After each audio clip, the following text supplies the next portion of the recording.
Hey guys, so welcome back. In this video, we'll be trying to solve the problem Chocolate Pickup 2. This is the problem of the day on Geeks for Geeks of 9th November.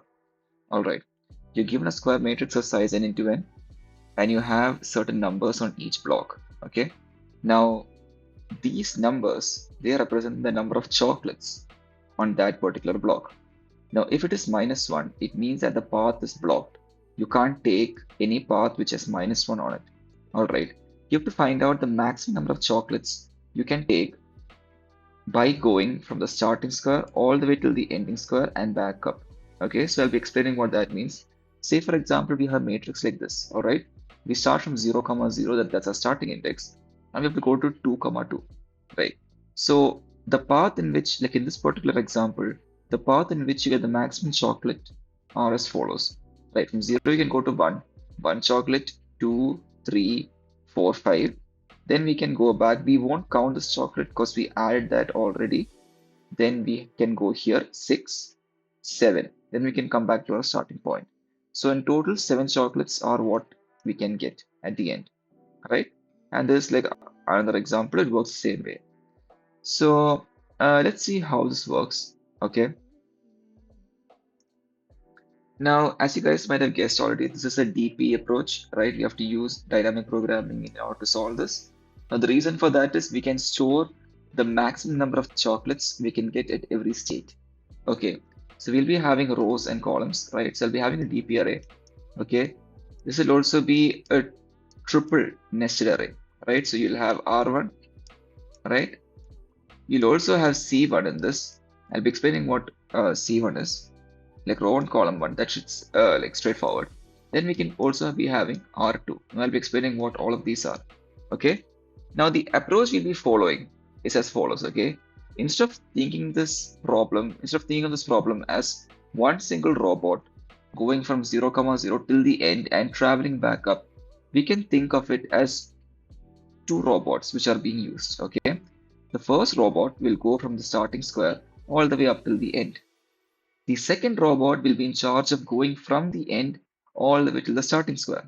So R1C1 represents the coordinates of the first robot, all right? And R2C2 represents the coordinates of the second robot that goes from the end all the way till the beginning. Now here C2 is not there because we can calculate C2 with a formula. Of course, we could add C2 instead of this, but then the complexity would increase, right? Now the complexity is O of n cube. In case we added C2 into this would directly rise up to O of n raised to 4. All right. So we are doing this for like complexity sakes. If you want, we can add C2, but it will most probably not get accepted. All right. Now that's about the DP. Like that's the DP approach we'll be following. All right. So now what will we do? Now let's think about some common bounds which can't get exceeded. All right. Your matrix is of size n into n, right? So we should make sure that R1, R2, C1, C2 is always less than n, right? If it is more than or equal to n, we can immediately stop and return 0, right? Because it can't exceed the bounds. Now, apart from that, we also have to ensure that this matrix, it is not -1, okay? Like in the beginning, we'll arrange everything to -1 because it's just the initialization step, okay? Apart from that, if we get -1 while trying to fetch the value of R1, C1, for example, we should like return 0 in that case as well because we don't have a valid answer with us right now, right? We have to find the answer. All right. Now, apart from that, say for example, your R1 and C1 is at the end. Say for example, R1, C1 is equal to n minus 1, which means that this reached the final index. We can directly return the answer, right? We can return dp of R1, C1, right? Because this reaches the end, so we should be having the answer with us right now. Now after this, it's pretty straightforward, right? We can do the recursive steps on every path that we can get. So the first robot can only move down and right? The second robot can move left and up. Now, if you guys are still confused regarding that, it means that the first robot can only move from the starting index all the way till the last index. So the only moves it requires are down and left. Okay, but the second robot that has to go from the last index all the way up, the moves that requires are left and up. All right, so it's down, right, and left up. So we'll be having four recursive cases, basically moving down and right or left and up. All right. Now the four cases can be down, down, down, left. I mean, down, down, down, right, then left up or up, up. All right. So I'll be like explaining all this in the code. Like right now, it might be a bit difficult to understand as to what's going on. All right. Now that's basically how the recursive steps work. Now at the end, we can just return the maximum answer we get from these four recursive cases, right? Because now we have four paths which we are exploring. We'll consider the path in which we get the maximum amount of chocolates, and we'll be using that only for future calculations. All right. So yeah, that's the basic logic behind this. Now let's try and code this out. Okay, let's try and code this out. We'll just put n is equal to the length of the matrix just to make things easier. Now, if n is equal to 0, we can directly return 0, right? We need to have a matrix to work on.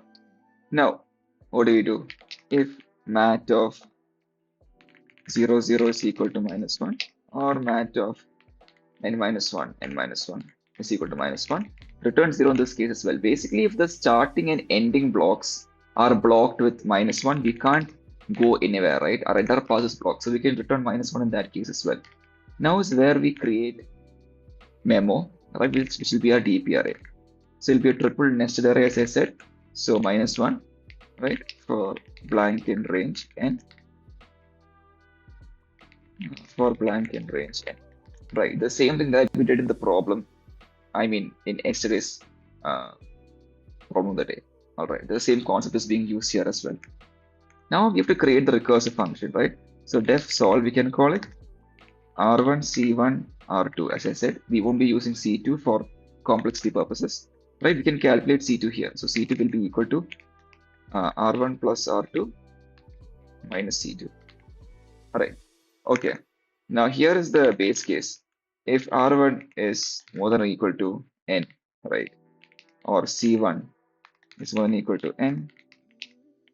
And this goes for everything. Now in case this is the case, apart from this or matrix of R1, C1 is equal to -1, if we have no valid answer inside the matrix or matrix of R2, C2 is equal to -1, in this case, what can we do? We can return as a huge negative value. Okay. Now this basically means that we don't have an answer as of now, right? We don't want to return 0 as we want this function to keep on executing the future steps. All right. Now if R1 will be equal to n minus 1, all right, and C1 is equal to n minus 1, this means that we reach the end, right? We reach the final block. Then we can just return matrix of R1 and C1. All right, as simple as that. Now, if memo of R1, C1, R2. Now, if this is equal to, I mean, if it's not equal to -1, this basically means that we didn't put any data inside that as of now.